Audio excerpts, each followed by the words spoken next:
Hello, MCU fans. Today is going to be the final in my series on flashbacks for the Defenders characters. Of course, the Defenders are now Sacred Timeline canon, which is awesome. So it's been fun to go back and look at their flashbacks to see what we learn about the characters themselves, but also about some other things. So, for example, we learn Iron Fist's origin in his flashbacks, but we also learn about Kunlun, which is one of those mysterious dimensions outside of the main universe.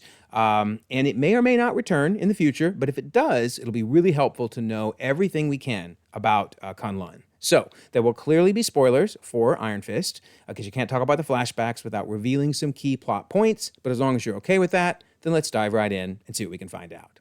Don't forget, we have the March contest running all month long. Be a subscriber, leave a comment. You might win a book or a steel book. Best of luck. Also, we have the membership option if you want to help me with my goal of doing this full-time one day. You get cool perks like custom emojis, behind-the-scenes videos.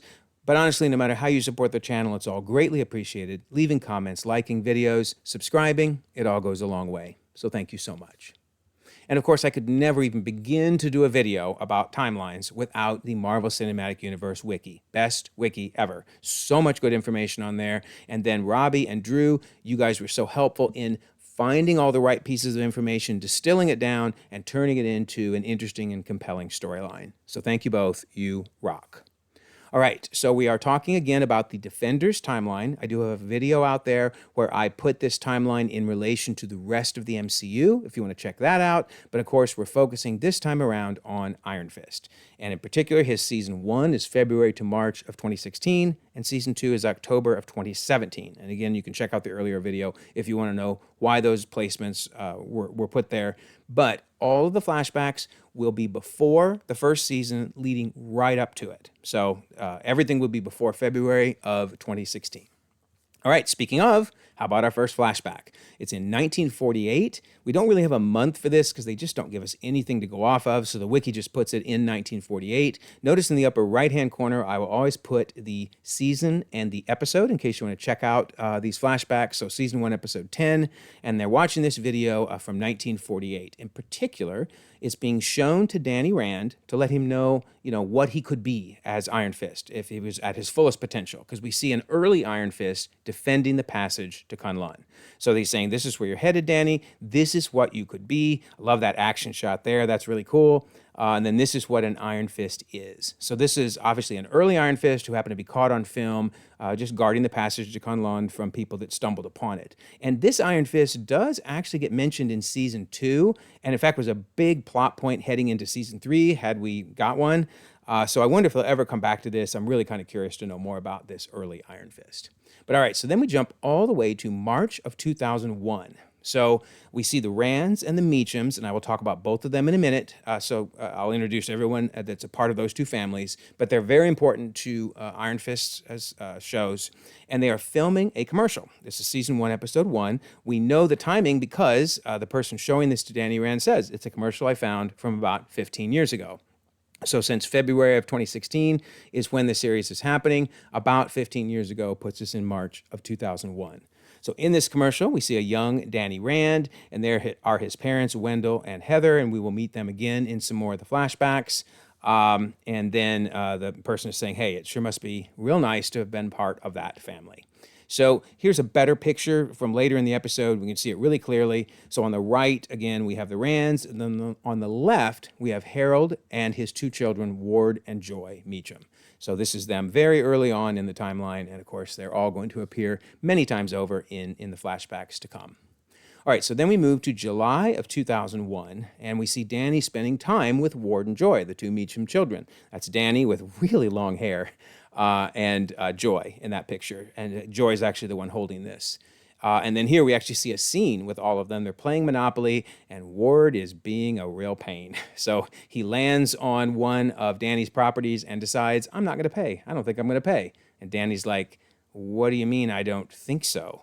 And Ward plays why don't you bring up mommy and daddy to protect you? Oh man, he's definitely a jerk in this flashback. And then he kicks Danny in the nuts. So really nice. So all of that leads to a mess. The table is cleared. And finally, in walk Danny's parents, giving us their version of the Ant-Man meme, right? The what the hell happened here? They're like, what happened here? So then we don't see what happens. The flashback ends, but we definitely get the idea that Ward was not very nice to poor Danny, while Joy was. And his parents, I guess, were stoic parents like always back in those days. Oh, well, suck it up, Danny. You'll be fine. But anyway, then we go to October of 2001, and I'll explain why it is specifically October 2001 in a moment, so just kind of hold off on that. But we see the tragic Rand plane crash where both of Danny's parents die, and he ends up getting stranded in the Himalayas. So this is right when the crash is picking up. And actually, if you notice, if you look in the upper right-hand corner as we go through this, these flashbacks are pieced together from many different episodes because throughout season 1, we keep getting little snippets of this. But so in this first one, Wendell is saying, hold on, Danny, hold on. And Danny's crying out to his dad. Then the mom is getting jostled in her seat. Then we see her almost falling out of her seat. So now we're in episode 2. Then we go back to episode 1 when she gets out of her seat and heads over to Danny and puts her hand on his face to try to comfort him and say, we got you, Danny. And then this scene is actually shown in many different episodes. Keep replaying it. The roof literally comes off the plane. This would just be terrifying. That's the tail fin, if you can see, of the plane in the back. And oh my gosh, Heather gets sucked out of the plane. Imagine watching your mom get sucked out of a plane. And of course, that wouldn't have happened if she had stayed in her seat, but she cared for Danny. So yeah, I'm sure he feels guilty about the situation, even though it's obviously not his fault.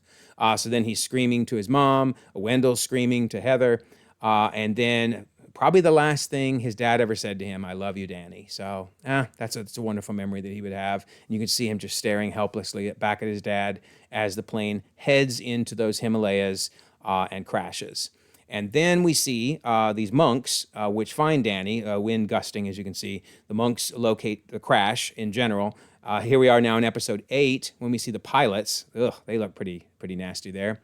Also in episode 8, we see his dad laying on the ground, and then we see the monks, approaching him. Then we go to episode 2, and we see Danny on the ground, waking up, and then we see his iPod. And that's what's really key to dating this. So the first iPod came out in October of 2001. So the absolute earliest this scene could be is October of 2001. And the reason it's placed right there is because it does need to be a good solid 15 years prior to present day. Because remember that the commercial they were looking at was 15 years ago, but also we're going to see a lot more references to 15 years ago. But anyway, this iPod is very important to placing this in the timeline. All right, so in fact, here we go. Joy says, it's been like 15 years since Danny and his parents died. Well, if present day is February 2016, 15 years back would be February 2001. But of course, the iPod forces it into October. So, she does say it's been like 15 years. Okay, so she rounded up to 15. We also learn, and this is very important for placing some of the later flashbacks, that Danny is 10 years old. He says, I left here 10 years old on a jet plane with my parents. I lost my family in that crash, and I became the lone survivor. So we know it was 15 years ago, and we know that he was 10. All right, so this flashback, actually, the wiki does not have it on the timeline. It mentions it in the site, the webpage for Iron Fist himself and his chronology, but it's not on the timeline, so I had to guess. But I'm putting it in December of 2001, not long after the crash, because the actor is the same. So this poor kid getting beaten by the monks, the same monks that rescued him. So think about this. You lost your parents. You watched your mom get blown out of an airplane. It crashes, and then you're discovered by monks who then start beating you. Wow. Okay. Poor Danny. Rough childhood. But anyway, they're doing it to build endurance. But this actor, this is the same actor that was in those earlier scenes. So that's why I'm assuming it's right around the same time that they were very soon after they rescued him, they started training him to, build up endurance for what was going to be coming, which we're going to get to, obviously.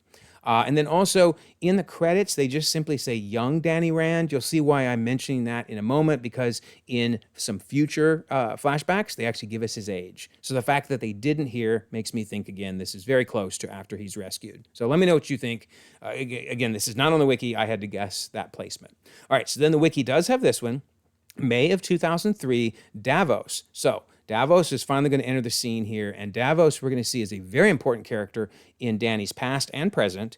He is the son of some very important leaders in Kunlun and was assumed to be the one to get the Iron Fist. So keep that in mind as we meet more about Davos. But Davos here now in season 2. So similar to some of the other seasons of the Defenders, they've combined flashbacks from season 1 with season 2, but they did them really well for Iron Fist. I don't see any conflicts here. But Davos brings Dany some warm melange. I do not know what melange is. The wiki called it that, but it's something for him to drink.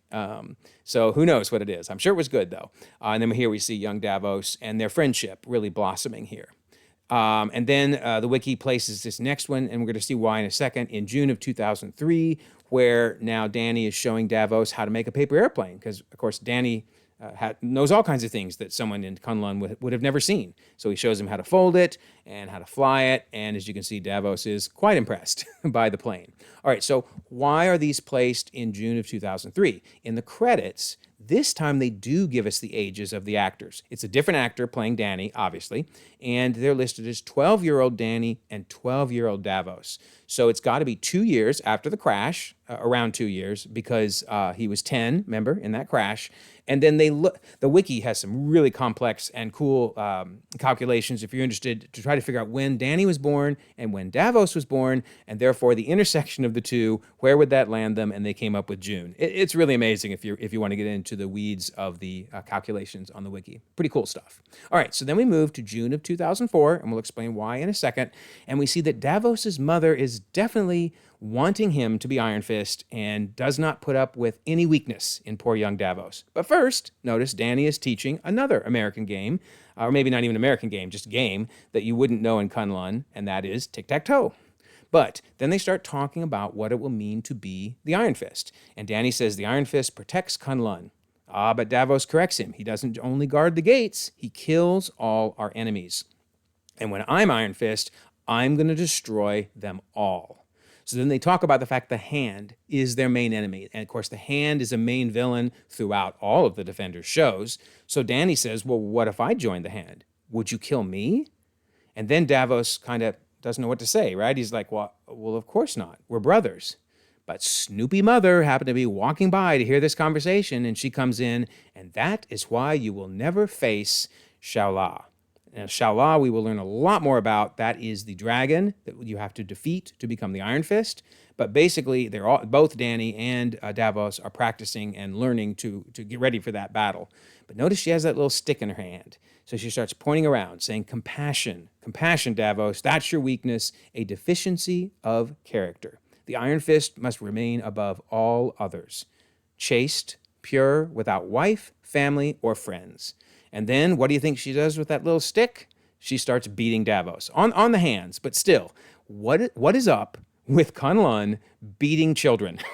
Like, oh my word. I mean, I get it. It's a different culture. I understand all that, but it's really hard watching these poor kids. And again, poor Dany, after all he's been through, and they just keep getting beaten by everybody. But this is his own mom, Davos' own mom, beating him.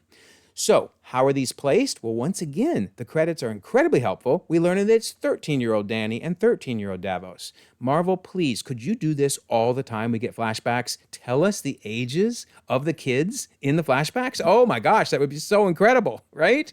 But anyway, in this case, we know it's got to move forward a year because they are 13. Okay, great. Now we actually jump pretty far forward, all the way to November of 2011. So we don't see any more with Davos and Dany. They just, they continue to grow up and to train to do that battle against the Serpent. But Mary Walker, this is the only flashback that doesn't involve either Davos or Dany. And it involves Mary Walker, a.k.a. Typhoid Mary, a.k.a. Bloody Mary. So Mary is rescued from a Sokovian prison. So obviously this needs to be before 2015, Age of Ultron. The wiki places it in November 2011. We'll see why in a moment. And this is from season 2, episode 8. And they discover, the armed forces discover Mary and says, can you tell me your name? She says, Sergeant First Class Mary Walker. So we learn that she is military herself. And then they say, someone lit up the prison that she was in. Was that you? And she kind of pauses and then says, no, timidly. And they say, well, what happened here? And she says, I don't know. And then she pauses again and says, well, no, I know they were going to kill me, and then I don't know what happened. So this is kind of interesting. Mary, if you've seen the series, especially season 2, you know that she has multiple personalities. And in particular, she's very similar to Moon Knight because she has a personality, Mary Walker, that's more like Stephen. I'm sorry, yeah, more like Stephen Grant. Then she has the Typhoid Mary that's more like Mark Spector, kind of the assassin, the outgoing person. And then she has the third hidden personality, and that is Bloody Mary. Bloody Mary is the one that rescued her from the prison and is very similar to Jake Lockley. So my guess is we aren't going to see Mary Walker again, not because she isn't a good character, she really is, but she's so similar to how they have handled Moon Knight. So it's a bummer because I'd like to see her return. Typhoid Mary is very popular in the comics, but I don't know. I'm kind of guessing we won't see her again. Let me know what you think in the comments. All right, so now we go back to Davos and Dany. And this one is being placed. Actually, this one is not on the timeline. Sorry, I should say that. I came up with this placement because it really doesn't matter. I mean, it's Dany meditating, but my guess is this is very close in proximity to when he's about to do the final battle that we're going to see in just a minute. So I'm putting it in March of 2015, and we'll see why March in a moment. But we see Dany meditating in the mountains, and then he looks up and sees a hawk. And that's actually very important. Keep this in mind because the hawk will play a very key role in why he leaves Kunlun ultimately. But there he is looking up at the hawk. So again, you could really place this anytime you want, but it is definitely before this battle that we're now about to see. So we now see both Dany and Davos sitting, staring at each other and ready to do battle. And we're going to learn why it's those two in just a minute. But the wiki places this in March of 2015 because in the comics, Dany Rand fought and earned the right to be Iron Fist when he was 24. So if you look at, he was 10 during the crash, they moved it forward to 24. Why do they have to turn to the comics? Well, because they give us no indication in this flashback as to when this occurs. So I like that. It's good logic, right? The wiki says, hey, if you're not going to tell me here, I'll go look at the comics because we don't know what else to do. So that's why it's in March of 2015. And notice in comes the mother of Davos, and that is his dad, Davos' dad there on the right. So the gentleman in the middle is saying only two warriors remain unbeaten. Of course, Dany and Davos, and only one shall win the right to face the dragon known as Shallah. Then we get the game face on. I love that. They're both like, I'm ready. I'm ready. And then they both put their masks on. Now, this kind of serves two purposes. Number one is a meta reference to the comics, because obviously that looks like the comic book costume that Iron Fist wore. But also, I think the masks are to help you not see your opponent as a person. Instead, they are just an enemy. Because by putting those on, you know, they're no longer somebody you knew. And in Dany and Davos' case, they've been friends for years. So very important to have these masks on, I think. So anyway, they say neither of you may leave this place or this combat. Notice they're tied together. Really cool. So neither of you may leave this place or this combat until one of you yields or dies. So you have two choices, yield or die. So the game is on. Now notice it's lit here. And then I don't know that they actually explain it in the episode. If they do, I missed it. I think there's probably clouds that go by because it's not like they're fighting for days and days. It's all happening, you know, during one fight. But it's really important, actually, this cloud goes by, and you'll see why in a moment. But anyway, I love this combat. So they use that tether between them to fight each other. There's some really cool looking moves. I love this nice flip here. And then this jumping kick was really cool. So the choreography of the fight is just brutal. But notice Davos realizes, I think I know what I'm going to do. He takes off his mask and stares at Dany, and Dany hesitates. That look on his face where he's like, I don't know if I can hit you now. You're my friend. But it doesn't work for Davos. Davos is like, oh, I don't care if you're my friend. You're going down, buddy. So he uses that advantage to knock Dany down, and then Davos says yield. So it looks at this point like Davos is going to win. However, it turns out Dany is just playing possum, manages to get back up, and then now notice it's bright again. I'm guessing that the clouds have moved past the sun, and this is really important because Davos, who's looking pretty messed up right now, says, Dany, it's over. You can't run forever. And Dany says, oh, I'm not running. I'm leading.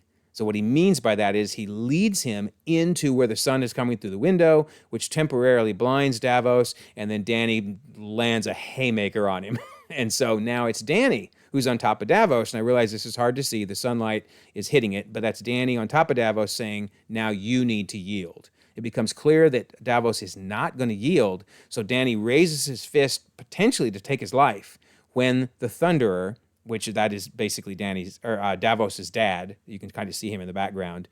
Says, "That's it. We're calling it. We're calling it. Daniel Randkai, you will face the dragon." So basically, what happens is Davos's dad bails him out. He doesn't want him to get killed, and so he basically calls a yield for Davos. So then you can kind of see his parents, his mother's just looking away in disgust. His father is not happy either, but especially his mother is not happy. In fact, that's Davos's leg down in the lower right-hand corner there. All right, so then we advance to later that day as Davos's mother makes sure to rub it in and tell him just how much shame he has brought upon them. So she comes in and says, "Time to wake. I've brought your medicine." That sounds nice, right? But then she makes sure to note that your father couldn't come. He has more important things to attend to. His other son, Daniel Rand, will now face the dragon. Of course, not his biological son. He's kind of like an adopted son, obviously. But yeah, making sure that Davos knows your dad doesn't even want to be around you. He's off with Dany. Oh, but she rubs it in more. "Better I were barren than to bring a disgrace like you into this world." Wow. Who says that to their kid? I mean, who says that? But she's not done. "You're a fool who lost your birthright to an outsider," which that is true. That is true. That's what happened. "And I thought I had raised a champion." Man, these people, goodness gracious. "I was mistaken, and now I must wear that shame." Now, Davos is a bit of a jerk. A little bit in season 1, totally in season 2, but man, you see these flashbacks, especially in order, and I get it, man. I get it. This poor dude. I mean, he was raised to be a jerk, let's face it. So then finally his mother closes the door, and it's only then he has the courage to speak and just quietly says, "Mother, I'm sorry. I will make you proud." Ugh, just heartbreaking, isn't it? Heartbreaking. Mother of the Year award for her, right? Ugh. But anyway, because Dany won the battle, Dany gets the right to battle the serpent. And this is now season 1, episode 13. So there's the cave. He's heading towards the cave. He says, "Come out of the darkness so I can see you." And then now's the big moment, right? We're going to get this cool fight with this awesome serpent, and it's going to be great. Oh, all we get is 2 red eyes, and then that's it. So clearly they didn't have a big special effects budget. I get that for the Defenders shows. And they tried to keep it really grounded. But still, we don't even get to see the serpent? Come on. It's not fair. In fact, I was really confused as to what even happened, to be honest. But yeah, that's it. That's all we get of the serpent. Okay, whatever. So then now we move to season 1, episode 11, where Dany is now outside the cave, having won the battle, and Davos approaches him and wonders if he's dead, right? But he rolls him over, and there is the mark of the serpent, meaning that he is now the immortal Iron Fist. But again, we don't get to see how he gets that. How did that get emblazoned on him? Was that through the battle? I mean, I understand in the comics that we can get all the answers. I just saying I wish they would have shown it in the series. But nonetheless, it's okay. That's fine. So now he has Iron Fist, and he wakes up, and his fist lights right up, notice. And Dany's grunting and breathing heavily, and then he realizes, oh, it's Davos. So luckily he doesn't clock Davos with his fist. That would hurt. And Davos says, "You did it, Dany. The trial of Shallow, you survived. You survived. You are the Iron Fist." Very, very cool. I do like the special effects they did on his fist. That's neat. It was the way it's kind of veiny looking. Very cool. All right. Then Davos says, "The people need to meet the immortal weapon. I will be your second in command, standing beside you on the pass, protectors of Kunlun." Because remember, we learned from that original grainy video from 1948, the purpose of the Iron Fist is to guard the entrance to Kunlun.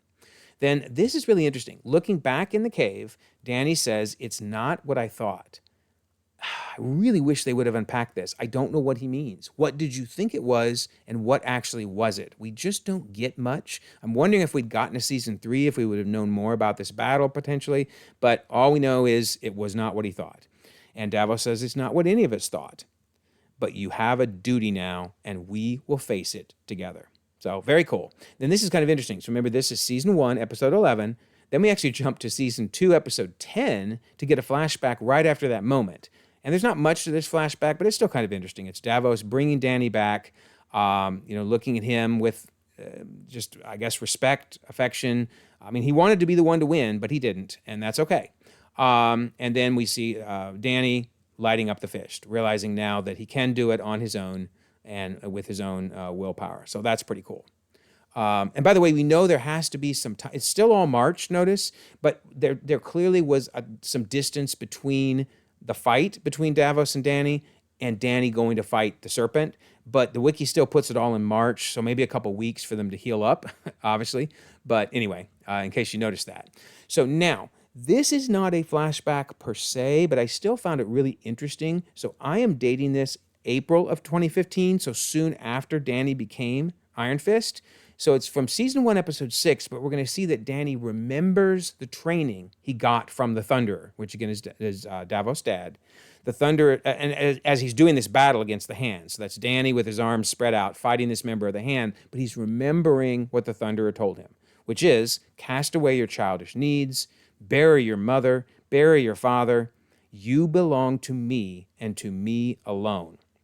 You must submit. Can you do it? So Dany's hearing these words in his head and then actually verbally says yes as he punches the crap out of that member of the Hand. And then he actually sees a vision from his memory of the Thunderer saying, then tell me who you are. And he says, a child, touched by fire, delivered from heaven to become the greatest warrior. And kind of keep that phrasing, delivered from heaven, in mind. We're going to touch on that again. But anyway, to become the greatest warrior, destined for victory. And then again, he clocks that member of the Hand. So he has him beat, right? Totally beat. He says, I am the guardian of the gate, the destroyer of the Hand. So, yeah, victory. And now, remember, you're supposed to kill these guys. You're not supposed to just beat the Hand. You're supposed to kill them. So I think he's realizing that's my destiny. I'm going to need to kill this guy. And then in comes one of my favorite nemesises from really lots of the different episodes of the different series. Daredevil and Defenders series itself, and of course Iron Fist. It's Madame Gao. Love me some Madame Gao. She says, strike him down and the girl dies. Withdraw from the duel and she will be spared. So Gao grabs a hostage to basically force Dany to relent. Now Dany says, that's not honorable. And Gao says, she scoffs, what do I care for honor? I love her. Gao rocks. But anyway, so Dany makes the tough decision, right? He doesn't want to kill the Hand member if it means that girl's going to be killed too. But he hears now, I think, what would. I don't know that this ever was said by the Thunderer to him. I think he's now thinking about what would the Thunderer say in this moment. But he hears, no room for doubt. Finish it. You belong to me and I command you. But this is a big turning point. This is when Dany just completely gives up on whatever his heritage was supposed to be, because he doesn't. He doesn't kill the girl. And then he's kind of talking to this vision again, saying, was I supposed to just let her die? And the Thunderer walks away in disgust. So again, this is something happening in present day. I want to stress that. But he's remembering the things that I'm guessing were instilled upon him by the Thunderer right after he became Iron Fist. I hope that makes sense. I just thought it was interesting perspective because clearly this was beaten into his head. You are the guardian of Kunlun. You must kill the Hand. So, all right. Anyway, now, not long after that, this is another one the wiki does not place. It's very, very odd. Normally the wiki places every single thing meticulously in the timeline. So I'm putting it in September of 2015. We're going to see why in a minute. But this is kind of midway through, my assumption, midway through his doing his duty. And notice he's just standing there by the gate, bored stiff, building a little rock tower there. And then Davos calls out, do you see anything? And you can see Dany looks totally bored. And he says, yeah, I see rocks and clouds. And then Davos tries to help by saying, well, here's the good thing. You know what the whole rest of your life is going to be. And I don't think that helped Dany right now to be told, yeah, for the rest of your life, you're going to stand here guarding this gate. And then Dany kind of just recites guarding the pass. And Davos more, excitedly says guarding Kunlun. So you can tell Dany wants to be anywhere but here. You can just see it on his face. So the reason I'm putting this about midway through, because remember, he became Iron Fist in May of 2015 and then started getting the training from the Thunderer that we saw. And then now he's starting to realize, wow, I kind of want to do something else. I want to get home. I want to find out what happened to my parents. Why did our plane crash? How is my friends doing, et cetera, et cetera. So he's thinking about everything but standing there by the gate. So Now we move to January of 2016. And again, the wiki doesn't have this yet, although talking with Drew, who is one of the main guys behind a lot of these placements on the timeline, Drew thinks that it will be placed eventually, and it'll be in January of 2016. So we are just 1 month away from the start of Iron Fist Season 1. Let's make that really clear.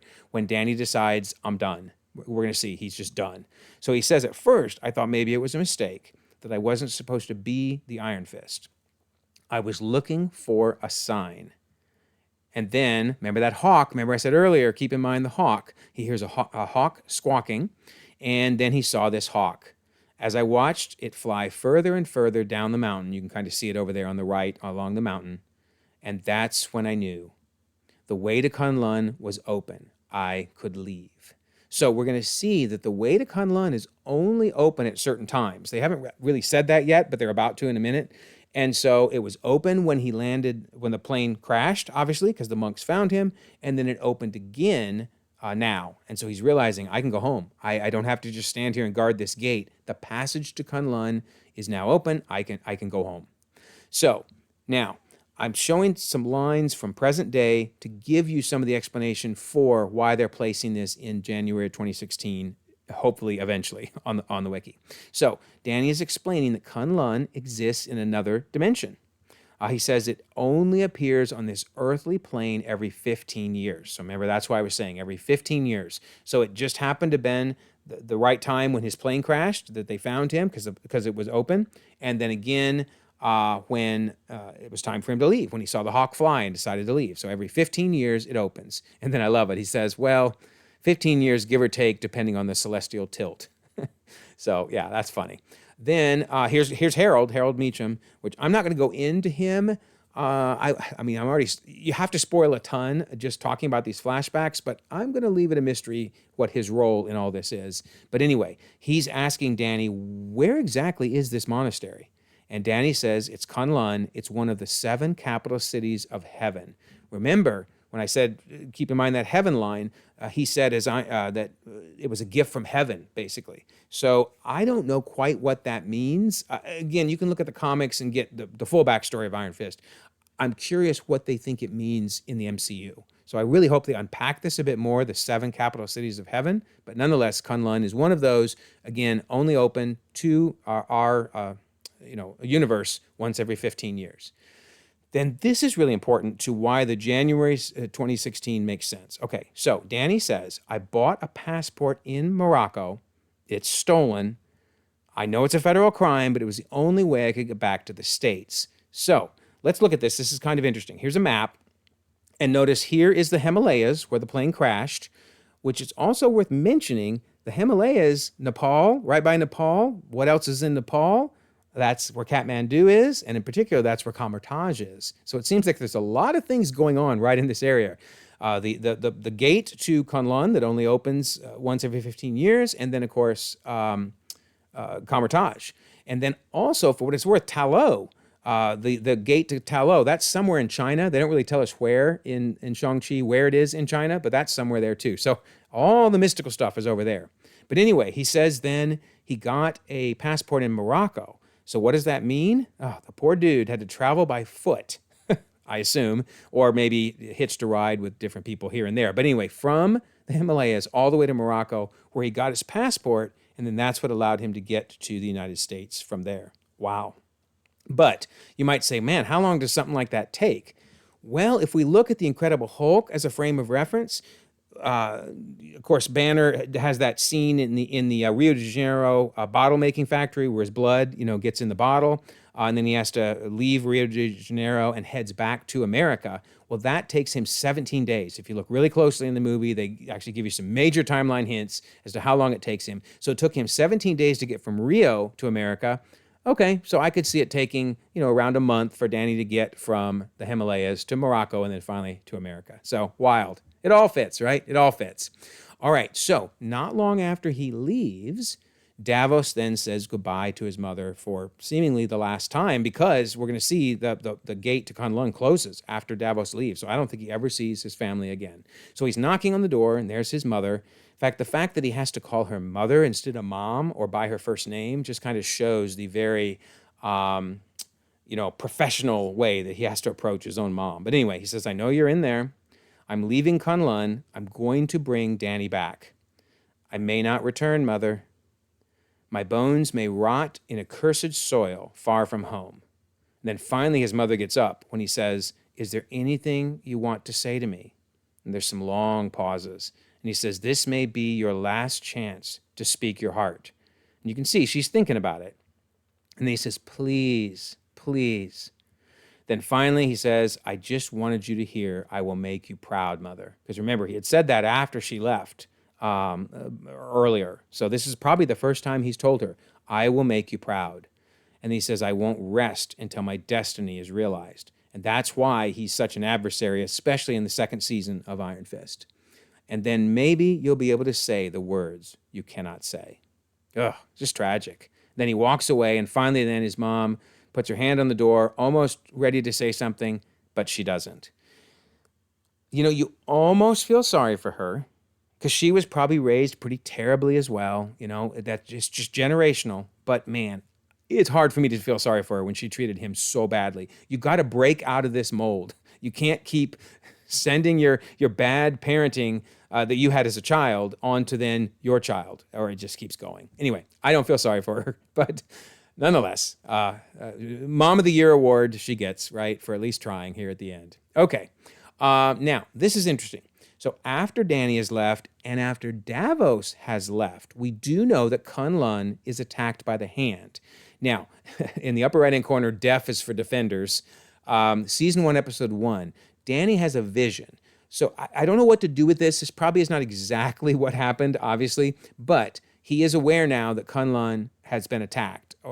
And so he's seeing this vision of all the monks killed, screaming going on. And then, obviously this didn't happen, but in his dream, they stand up and they're staring at him. And then his former self says, you abandoned them. Because of you, the Hand has won. After they raised you, after they gave you everything you are, you let them die. So I'm showing this really because it shows his guilt, but also it's letting us know there was an attack. And in fact, we learn in Defenders Season 1, Episode 7, that Elektra was part of that attack because she taunts him, saying, you're going to fail here just like you failed Kunlun. You should have heard the way they screamed when I killed them. So this attack on Kunlun, the wiki is placing in February 2016. I would agree because at the end of Iron Fist series, he's going to see the result of this attack. So this is not a flashback, but it's the final thing I'm going to mention in his chronology because it shows us the last we see of Kunlun. So at the end of season 1, March of 2016, he and Colleen head back to that gate, and he sees blood on the wall, right? And then he sees these dead bodies, and actually it's not the monks, it's the Hand. So I think Elektra was, appropriately bragging, because I'm sure she killed a ton of the monks, but we also see a ton of the Hand are killed. And then Danny realizes it's gone. And Colleen says, gone where? And Danny says, I don't know. So this is the last we see of it. In fact, he says, I should have been here. It's all my fault. So presumably, the gate, the entrance to Kunlun was open because Davos left, right? And then Elektra brings a bunch of members of the Hand to try to go in and get through the gate. I'm guessing there was a big battle. They didn't actually get in because if Elektra had, then she would be stuck because now we know, stuck in Kunlun, because now we know the gate is closed and Kunlun is gone. Not gone, period, but gone from this earthly plane. So it really does raise the question, are we ever going to see Kunlun again? Tell me your thoughts. Will it come back in maybe in Shang-Chi 2? Or will we see connections to Ta Lo? Now, I don't mean connections like they're the same plane. They're not. But there's so many similarities with Ta Lo. Because remember, with Ta Lo, it only opened during certain times. Now, the Kunlun was every 15 years. Ta Lo was every year, but only for a few days. It seems like Kunlun was open, that gate was open for a while, every 15 years. But then, of course, here is Ta Lo, this wonderful extra dimension, which, by the way, had a serpent in it, right? Remember the serpent, the Dweller in Darkness that they fought? So there are some similarities. It'd be interesting to see whether they tie all this together maybe with Shang-Chi or maybe we will never see Ta Lo again. Kunlun again. So let me know your thoughts. What is the future for Iron Fist, and what is the future for Kunlun? So I hope you enjoyed this. It really helped me because I was very confused by these flashbacks, but they fit together perfectly. I'm very impressed by the flashbacks. Again, they all occur before February of 2016, and then by March of 2016, that's when Danny realizes the passage to Kunlun is gone. It's gone. All right, so I do have the Google Doc timeline sheet out there. Don't forget about this. It is sorted by timeline order because, I love me the timelines, right? But you can go and sort it however you want. You can create your own temporary view, or you can download the file and edit away from there. And one of the nice things about sorting it in release order is you can then use the filter. Notice this filter here where you can say, I just want to see the Netflix shows, for example, or I just want to see flashbacks, etc.